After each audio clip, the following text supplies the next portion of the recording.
అక్కడోళ్ళు అట్లాంటోళ్ళు ఇట్లాంటోళ్ళు. ఇది అనవసరమైనటువంటి వ్యాఖ్యలు. మళ్ళీ దీన్ని ఇంకొంచెం రాజేసేటటువంటి వ్యాఖ్యలు. రెండవది దీన్ని ఖండించడం. ఒక ఆస్పెక్ట్లో వీళ్ళు చేసింది కరెక్ట్.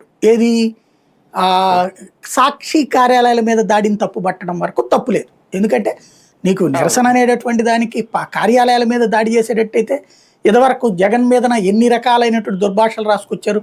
డైరెక్ట్గా వెళ్ళి విజయసాయిరెడ్డి విదేశాలకు వెళ్ళి డ్రగ్స్ని కొని డబ్బులు ఇచ్చి వస్తే ఇక్కడికి వచ్చిన తర్వాత మిథున్ రెడ్డి తీసుకుంటే ఆ తర్వాత సజ్జల రామకృష్ణారెడ్డి ఊరు వాడు అమ్ముతాడని రాయలేదు. అది అంతకంటే నీచమైన తప్పుడు వార్తలు ఇంకేమైనా ఉన్నాయా? అట్లాగే 2-3 డ్రగ్స్ కి సంబంధించినటువంటి ఎన్ని రాసుకొచ్చారు. పవన్ కళ్యాణ్ గారు డైరెక్ట్ గా వాలంటీర్లు తీసుకెళ్లి ఒంటరి మహిళలందరినీ అవమానించినట్టే కదా. ఆ రోజున ఒంటరి మహిళల్ని కనిపెట్టి వీళ్ళు డేటా అంతా వైసీపీ వాళ్ళకి ఇస్తే వైసీపీ వాళ్ళు విచారం చేస్తున్నప్పుడు వైసీపీ వాళ్ళు వెళ్ళి ఎవరిని కొట్టి రాలేదే అక్కడ. లేదా దాని మీద డిబేట్లు పెట్టారే టీవీ ఛానళ్ళు.